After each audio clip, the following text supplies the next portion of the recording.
Buenas tardes, hermanos. Una vez más nos volvemos a encontrar por este medio y lo que vamos a ver hoy, el tema es imitando a Jesús. Vamos a ir al libro de Juan, capítulo 13, versículo 15, que dice lo siguiente: porque ejemplos os es dado, para que como yo os he hecho, vosotros también hagáis. Imitar a alguien es hacer lo que el otro hace, hablar como el otro, y en caso de Jesús es seguir el camino que él siguió. Lo primero que vamos a ver hoy es que debemos vivir sin ofender. Qué difícil, ¿no? Bueno, es que las relaciones interpersonales son un gran desafío para casi todos nosotros. Nos preguntamos cómo llevarnos bien con la gente. Y no es fácil porque los seres humanos son bastante complicados. Solemos llevarnos bien con todos aquellos que no nos contradicen, que siempre nos dan la razón, pero no siempre es así y gran parte del tiempo nos relacionamos con personas que opinan distinto y que no acordarán con nuestra manera de vivir la vida. Cristo es el modelo a seguir en las relaciones humanas y en este texto nos muestra un principio que se debe respetar si queremos tener buenas relaciones con los demás. El Señor no nos está diciendo que debemos hacer respetar nuestros derechos, no. Lo que se resalta en esta declaración es que el Señor le interesa más la vida de los otros que la propia. Y muchas veces decimos, si se ofende, que se ofenda. Esto demuestra que no nos interesa el otro. No fue así con Cristo. Él no anduvo ofendiendo a la gente. Vivimos en una sociedad tan egocéntrica que es difícil encontrar personas que vivan como Jesús vivió, preocupados por no ofender a otros, porque para no ofender a los demás no siempre debemos decir todo lo que sabemos. No siempre vamos a hacer todo lo que queremos y deseamos. Esto va contramano a lo que se enseña en estos días. Te dicen, vos tenés derecho a ser feliz. En esta frase se incluye, sin decirlo, que no debe importarte nada y nadie, y que solo importás vos y nada más. Usando esta libertad, entre comillas, ¿no? Es que dejamos a muchos heridos en el camino. Vidas destruidas, personas abandonadas, relaciones rotas y mucha gente en soledad. Pero el cristianismo no debe tener esa filosofía, no debe aceptar este estilo de vida. Qué fácil es decirlo, ¿no? Pero qué difícil es vivirlo. Pero si de verdad queremos imitar a Cristo, debemos procurar vivir sin ofender a los demás. Al contrario, tenemos que estar atentos a los intereses de nuestros prójimos, respetando sus derechos y dejándolos en las manos de Dios, de nuestro Dios.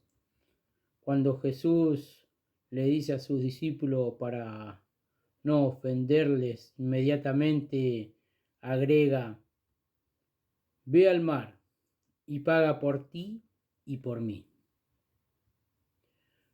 No ofender a otros tiene un precio, implica un sacrificio y demanda un esfuerzo.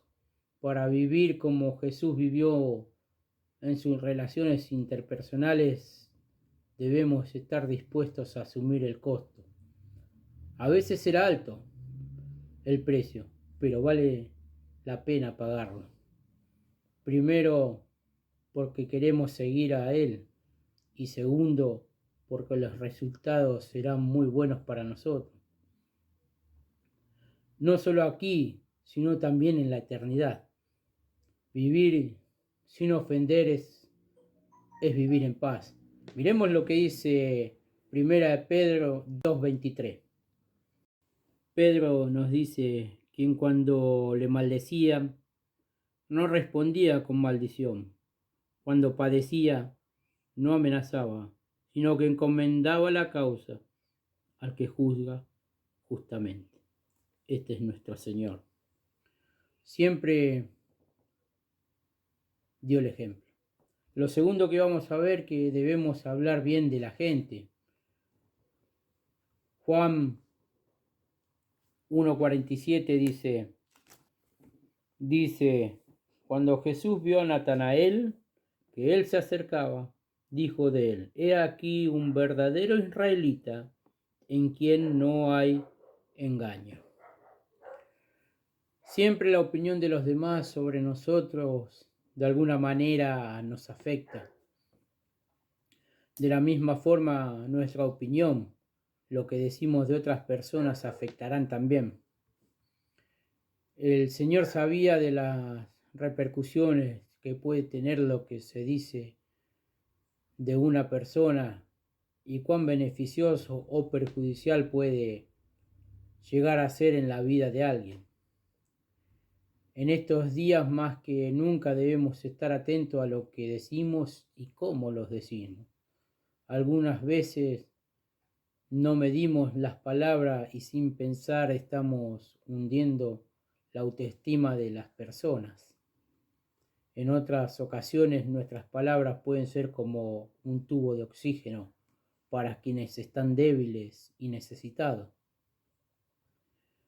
Pensemos cómo el Señor hablaba bien de quienes lo rodeaban. El Señor elogiaba las cosas buenas. Cuando las personas se acercaban para pedirle una intervención, Él solía dialogar con ellos y luego daba una opinión. En el caso de una mujer que pidió por su hija en Mateo 15:28, el Señor la elogió diciendo: oh mujer, grande es tu fe. Y en otra oportunidad, una viuda puso una pequeña ofrenda, pero lo hizo de corazón, dando todo lo que tenía. Y Jesús dijo de ella en Marcos 12:43, la elogió y dice de ella: esta viuda ha hecho más que todos los que ha echado más que todos los que han echado en la urna. Elogiar a las personas resalta lo bueno que tienen y hacen y saca de nosotros algo bueno. También el Señor bendice a todos. Cristo no solo destacó las características de personas con las que tuvo algún contacto, sino que cada vez que hablaba lo hacía para bendecir, aconsejar, animando, advirtiendo, consolando, y hablándoles con ternura y delicadeza. Esto hacía que las personas se sintieran bendecidas por el Maestro. El apóstol Pablo nos enseña la importancia de hablar bien a las personas en la carta a los Colosenses 4:6. Pablo dice: sea vuestra palabra siempre con gracia, sazonada con sal, para que sepáis cómo debéis responder a cada uno. Y así debe ser nuestra manera de hablar. También el Señor intercede por todos. Mucho del tiempo que el Señor Jesús dedicó a orar lo utilizó a favor de los demás. En ocasiones lo hizo para que se produjera algún milagro en beneficio de otros, sea para dar de comer a la multitud o para dar sanidad a algún enfermo. Y en su oración sacerdotal, en Juan 17, el Señor dedica varios párrafos a interceder por sus seguidores. Hermanos, debemos hablar bien a las personas y hablar bien de las personas. Primera de Pedro 3:9 dice, Pedro nos dice, no devolviendo mal por mal, ni maldición por maldición, sino por el contrario, bendiciendo, sabiendo que fuisteis llamados para que heredaseis bendición.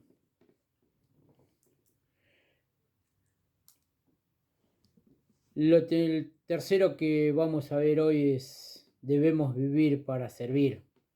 Marcos 10:45 nos dice, porque el Hijo del Hombre no vino para ser servido, sino para servir y para dar su vida en rescate por muchos. Otra de las áreas en las que debemos imitar al Señor Jesús, si somos sus discípulos, es en el servicio. Cristo es el modelo de entrega y dedicación a los intereses de los demás. Es que Jesús tenía bien en claro que vino. ¿A qué vino? Él no vino para ser servido, sino para servir. Si lográramos vivir con esta convicción, podríamos ser mejores imitadores de Jesús. El texto que leímos nos marca las respuestas a un pedido de dos de sus discípulos. Ellos querían tener ciertos privilegios en el reino de Jesús, ejercer un mayor liderazgo. Entonces el Señor les da una gran lección acerca de la estrecha relación que hay entre el liderazgo y el servicio.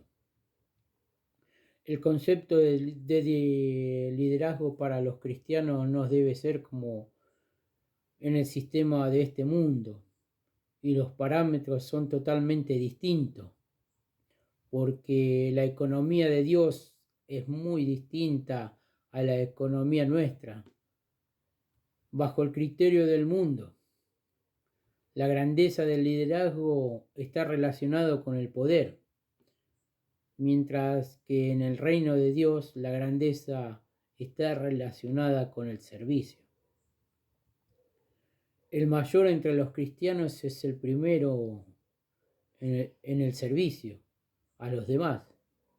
Esto es lo que habilita a una persona a liderar a una congregación. La búsqueda de mayor liderazgo no está mal, porque el Señor le dijo a sus discípulos, el que quiera hacerse más grande entre vosotros, ¿no? El que quiera hacerse más grande, ¿no? Y sigue el texto. No tiene nada de malo ese deseo. Lo que sucede es que deberían cumplir una condición para lograrlo, que es como dice el Señor, será vuestro servidor. Y a la verdad son pocos los que están dispuestos a servir a Dios y a los hombres, o servir como Cristo vivió sirviendo. Otra diferencia importante que debe marcarse entre el liderazgo de este mundo y el que nos enseña Jesús es este. En la tierra una persona es importante en la medida en que mayor cantidad de personas están bajo su mando. En el reino de Jesús una persona será importante y tendrá un gran liderazgo en la medida en que éste sirviendo a mayor cantidad de personas por y para Cristo. Ser un discípulo de Jesús es imitar su forma de vida. Es casi como entrar en el reino del revés. Pero el resultado vale la pena. Así fue como Jesús y así será como nosotros debemos vivir, y no olvidemos que el más importante que más importante es el que más sirve, como dice en Marcos 10, capítulo 10, versículo 43. Pero no será así entre vosotros, sino que el que quiera hacerse grande entre vosotros será vuestro servidor. Y lo cuarto que vamos a ver hoy es que debemos morir para dar fruto. Y eso lo vamos a ver en Juan capítulo 12, versículo 24. 3. Cuando unos griegos buscan a Jesús, el Señor les dice, de cierto os digo, que si el grano de trigo no cae en la tierra y muere, queda solo, pero si muere, llevará mucho fruto. Unos griegos querían ver a Jesús, posiblemente porque habían oído de su fama y deseaban entrevistarlo. En ese momento no había celular, computadoras, menos internet o los diferentes medios de comunicación que hoy tenemos, los cuales no son de tan gran bendición en estos días. De lo contrario, estaríamos todos desinformados e incomunicados, ¿no? Para conocerlos tenían que estar frente a él y conversar con él. Entonces, al escuchar Jesús el interés de estos filósofos griegos, hace esta tremenda declaración. Si el grano de trigo no cae en tierra y muere, queda solo. Lo que el Señor nos está enseñando es que la fama no alcanza para bendecir a otros, que la sabiduría no es suficiente para ayudar a otros y que las buenas obras no generan todo el alcance que puedan tener. Lo que verdaderamente genera muchos frutos es aceptar, caer en tierra, ser sepultados y dejarnos morir. Cuando esto sucede, Dios produce el gran milagro de la reproducción. Un solo grano de trigo se puede multiplicar en cientos y en miles. Esto significa llevar frutos. Ustedes se estarán preguntando qué quiere decir. Bueno, miremos lo primero, caer en tierra. La primera frase es caer en tierra. Nos está hablando de humildad. La vida de Jesús fue una vida de humildad entre los hombres y una vida de humillación voluntaria ante el Padre. No es posible la reproducción de una semilla a menos que no caigamos en tierra. Caer en tierra es inclinarnos, es ser sepultados por esta, es entrar en el anonimato. Cuando una semilla es sepultada, desaparece de la vista de todos. Y esta es una de las cosas que más nos cuesta aceptar, que no nos reconozcan, que no nos consideren, que no nos traten, que nos traten con indiferencia. Suele generar en nosotros fastidio y rechazo. Y es en este punto que debemos recordar que si deseamos llevar frutos y queremos reproducirnos en otros, es necesario caer en tierra, porque el que se humilla, dice la palabra, será enaltecido. La segunda frase que dice es, y muere. Esta nos está hablando de renuncia. Jesús estuvo dispuesto a llegar hasta el final de su renuncia entregando su vida. No le quitaron su vida. Él de su propia voluntad la entregó. Él sabía que no alcanzaba con la humillación. Caer en tierra. Es necesario que la semilla muera para que pueda producirse.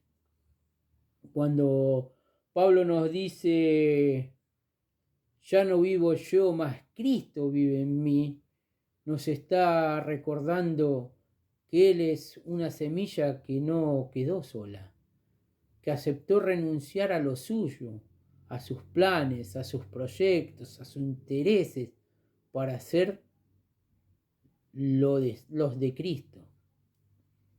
Esto le permitió a Pablo reproducirse en tantas vidas y bendecir a miles de vidas hasta hoy en día. Y lo tercero que dice la frase, dice llevar muchos frutos. Nos habla del resultado. Las semillas no hacen ningún esfuerzo especial para reproducirse. Solo dejan que siga el proceso normal de reproducción.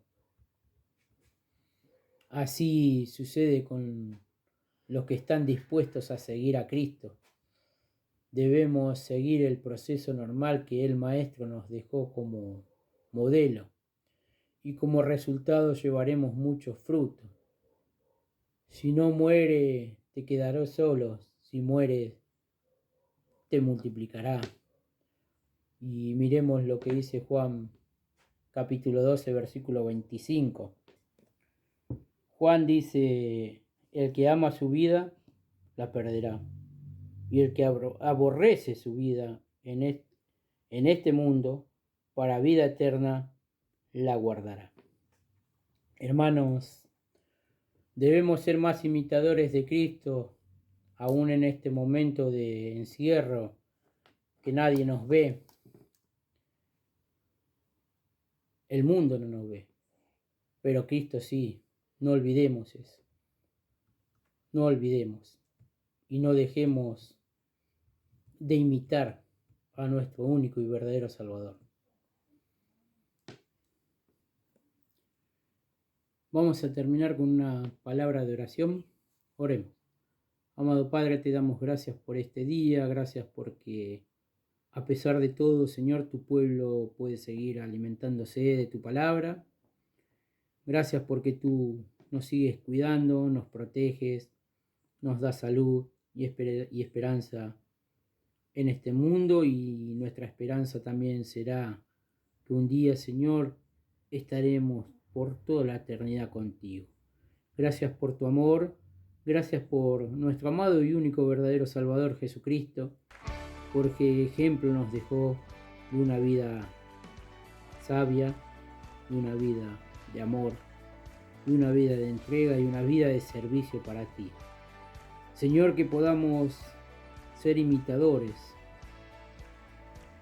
de nuestro amado y verdadero Salvador, siervos fieles para ti. Gracias por todo. En el nombre precioso y bendito de Cristo Jesús, Señor nuestro. Amén.